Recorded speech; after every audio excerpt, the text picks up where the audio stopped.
So I wanted to talk about medical gaslighting. As a lot of you know, I went on this journey for my diagnosis. I think, oh God, it's probably been 3 years now. Not 3 years of me thinking I had Alzheimer's, but like something was wrong and I didn't know. I thought it was psychiatric. But I just wanted to talk about the dismissal that I experienced by my general practitioner, by a neuropsychologist. Who else? I think it was just the two of them. Anyways, I'd been working with my doctor for many, many years, and I had these weird things happening at work where I was just like not able to kind of catch on what was going on.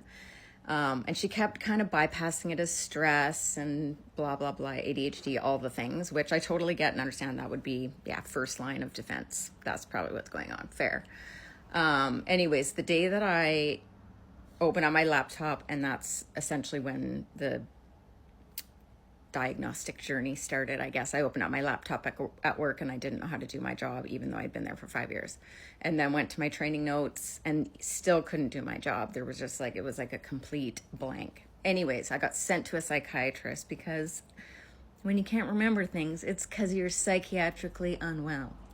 No, just kidding. But I did get to see a psychiatrist, and I had a few visits with her. We screwed around with some of my meds, and that was actually really helpful. It didn't help what was going on with my brain.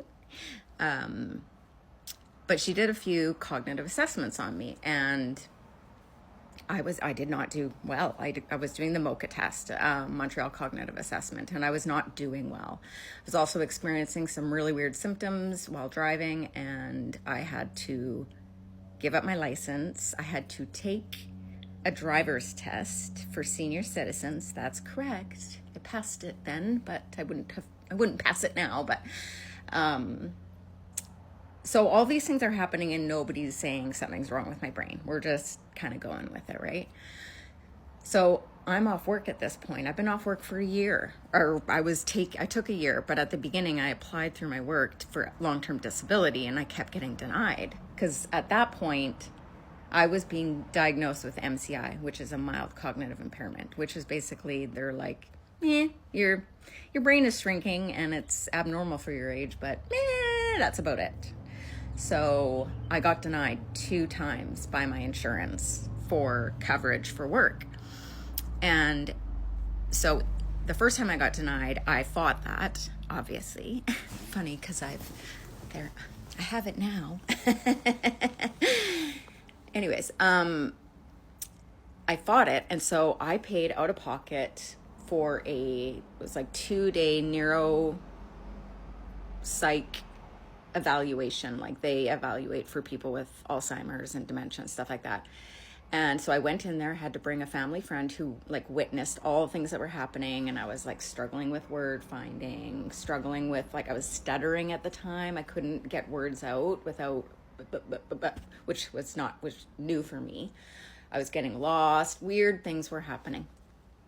So she was there to be the person basically to say, yeah, this is what I see. This is what I noticed. Anyways, the woman I don't think she was well, okay? Because her OCD, she put her OCD on me. Like I had to put my pens and papers in certain spots to make her comfortable. But anyways, so we did a follow-up on Zoom and with the results, right? And at this point I did like questionnaires, we did interviews with my family friend, blah, blah, blah, blah. So then we meet on Zoom to get my results, and I recorded it. And essentially she said I was making it up. She's like, I don't know why she's like, there's no pattern here. And I still have the recording. No pattern here, and I don't know, some people, I don't know why they do this, but essentially, sorry, loud truck, essentially basically saying that I was making it up. So I asked clarifying questions. So I'm like, so you're saying to me that you think I'm making this up? And she said, well, I don't really know why people do the things they do. That's what she said to me. So, of course, me being me, I went straight to the top of the chain, and then I got a full refund. And then I decided to Google her and put a review. And then I also, after I got my actual diagnosis, messaged her, and she never apologized because she's rude. But anyways, most people would have stopped by then, right? And thank God my psychiatrist didn't, because she put in a referral to my neurologist, which I was not even going to go to the appointment because I thought I was doing so well, so I wasn't even going to go.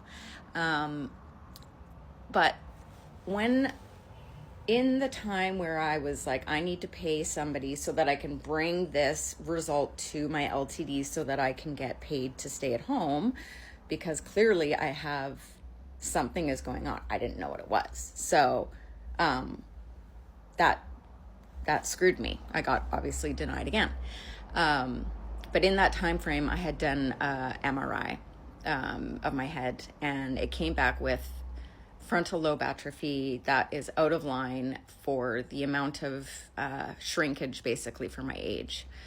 And my doctor was like, your MRI came back okay.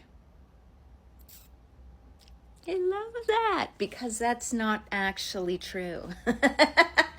And I didn't know that for, I think it took a year and a half to get to sit in front of my neurologist, who brought up my MRI. And he wrote out in my medical notes what he saw on my MRI, which was not just frontal lobe atrophy. There was a whole slew of things going on in there that was not put on the report. The radiologist didn't put on there, and my doctor just said I was fine.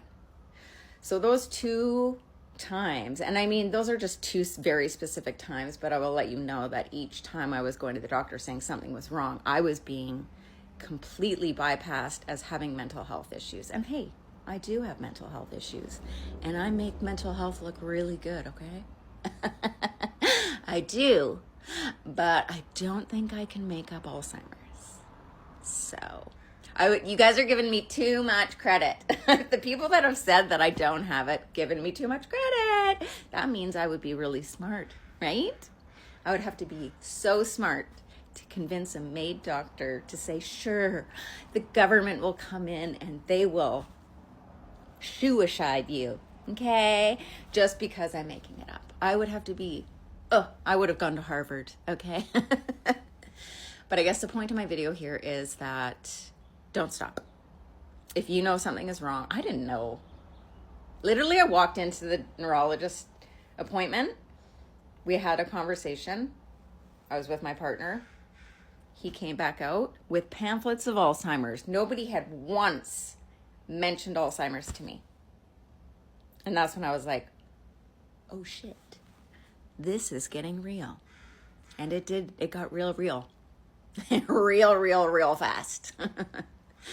Anyways, I know a lot of people in my little following here have struggled with their own cognition and their own testing and have questioned things. And I'm just telling you right now, if you know something's wrong, don't stop. Go to a different doctor if you're not because I mean, listen, if I had listened to that neuropsychologist and I just believed her and I didn't actually see a neurologist, and it's been 3 years and I'm at where I'm at now, where I'm not living my normal life. I'm not living life, period.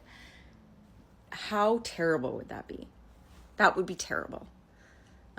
So the medical gaslighting thing is just, I'm going to die on that hill. It just kills me.